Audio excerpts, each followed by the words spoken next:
Welcome back to Bites of Pi. Today we're going over Lab6j Kickstarter of magic squares. We're going to first start off by going over the concept of what a magic square is. Essentially, it's a square matrix, rows and columns, in which the sum of every row, the sum of every column, and the sum of the diagonals all equal the same value. Let me give you an example of what I'm talking about. Here we have a 3x3 magic square. And I'll show you what I mean by this. So all these values will sum up to the same value. So let's sum up this column this row right here. If we notice the sum of those values, 8, 1, and 6, is 15. Now if I copied that for each of these rows, they are all 15. 3, 5, and 7, 4, 9, and 2, they are all 15. The same thing is true for the columns. If I sum up the columns, so using Excel, I'm going to sum that column, that's 15. 8, 3, and 4 is 15. Do the same thing for these columns, and they're all 15. Also, I can sum up the diagonals.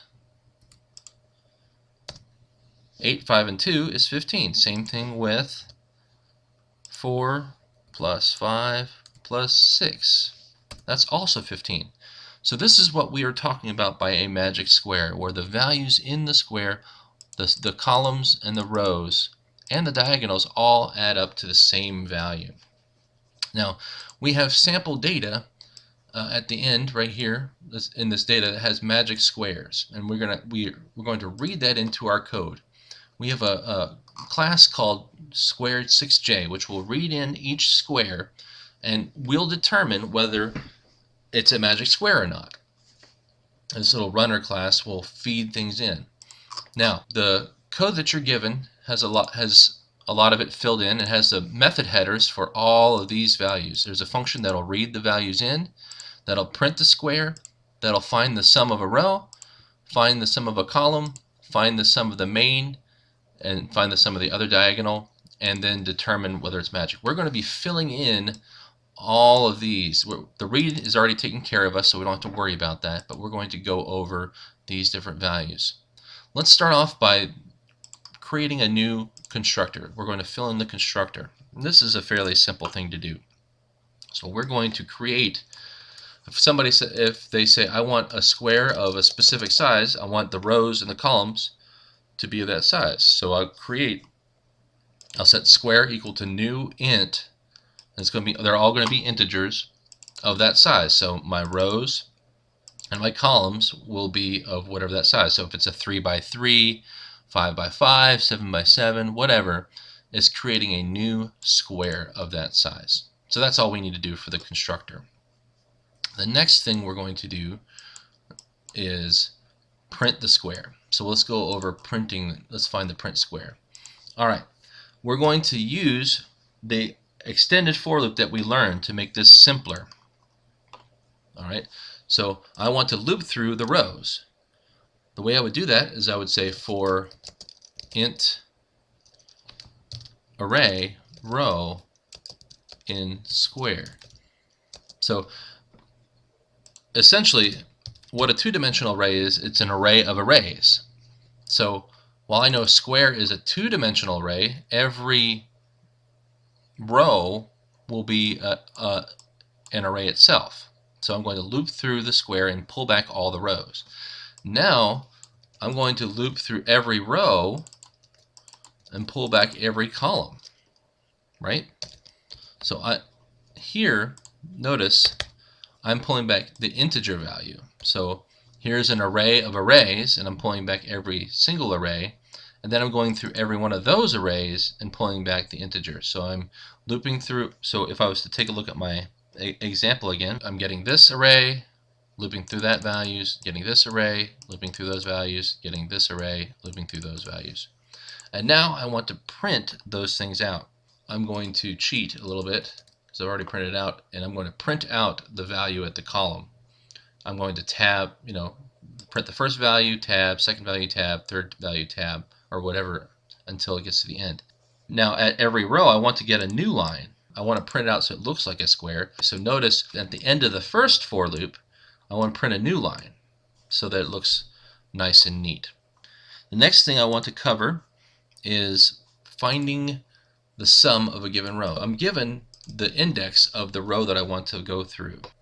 All right, so I want to grab the array, the row, at that position. So if it's the first position, let's go back, going back to our example. If I wanted to grab, say row 1 instead of row 0, I'd pass in a 1, and square would grab this value right here. Now I want to create a variable so I can store the sum of what I'm adding in. Now I want to loop through those values and sum them up. So I want to go through the first value, sum, second value, sum, third value, sum, and now I've summed up those values. I want to return sum. So that's it for sum row. Now you're going to have to be creative to pull the sum columns. I'll let you kind of test that out, how to do that for your sum columns. Now let's do the main diagonal. So we're going to go down, if we go back to our Excel, this, and this. We want to loop through and grab these three values. I want a 0, 0, 1, 1, and 2, 2. Okay? And I want to sum that up. So there's many different ways you can attack it. I'm just going to show you one of the ways you can attack it. I want to create variables to hold things in. The sum, I'm going to start off with column 0, and I want to loop through each row. So I'm going to loop through each row. I'm going to grab row 0, and I want to sum up the first value for that column 0, and I'm adding plus plus to increment that to 1. Next time it'll grab row 1, and column will be now 1. It'll grab 1, 1. Next time through it'll be row 2, and since I incremented column here, it'll be 2, so I'm grabbing 0, 0, 1, 1, 2, 2, summing all that up, and then I want to return that. Return sum. Now I want to do something very similar to the other diagonal. The next thing I want to cover is magic. How am I going to calculate the magic? So I won't give you all of it. I chose, again, you can do this many different ways. I chose to hold off the main diagonal sum. So here I've got the main diagonal sum, and I want to also hold on to the length of the square, so I know how big it is. So if I know the row size and the column size, they're all the same. I want to first check to see if the main diagonal equals the other diagonal. So if the main diagonal sum doesn't equal the other diagonal sum, I want to return false because I know that they don't equal. Now, if both diagonals equal, now I want to check all the rows and all the columns. So that's what I'm going to leave up to you. I would loop through maybe a for loop and check the sums of the rows. So you're going to use sum row and sum column. It's maybe sum row and sum column, and check it against the main diagonal sum to see if they're equal. And if at any point you hit something where they don't equal, you want to return false.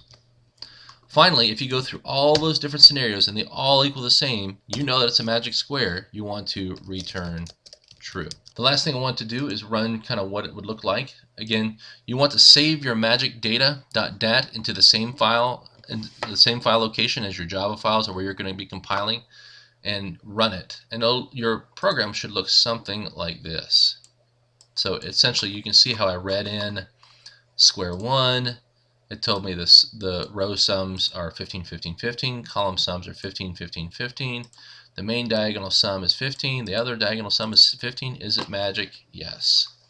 And notice here's one for a larger square. It's a lot larger, but they all sum up to 175. And the same thing with square 3. And then squares 4, 5, and 6. A couple of them are 15, but not all of them are. This diagonal sum is 15, so we notice that the square is not magic. You'll want to fill in the gaps. So here I want to create a new square of that given size in the runner class right after this value right here, and that looks something like this. Read square, and I'm going to pass in, notice the The read square is passing in a scanner object, and this already has a hook to the file. So we're using up till now we use scanner to read in keyboard. Here we're using the scanner to read in a file. So this comes in fairly handy if you want to put in a lot of data without having to type it in. We'll need to pass in the scanner and it'll read it and print it out. And we're going to call the print square. I'm going to print the sums of the rows. So here you can see me looping through and printing out the sums of the rows. I'm going to leave you to do the rest. Again, it should be fairly straightforward. Looking at this, I'm going to print the sums of its rows, the columns, the main diagonal, the other diagonal, determine whether it's a magic square. We're all using the functions of the square, and then we're going to get the next size of the square and keep going with the loop. So all you really need to do to fill in is just fill in these blanks right there. This concludes the video. Thanks for watching.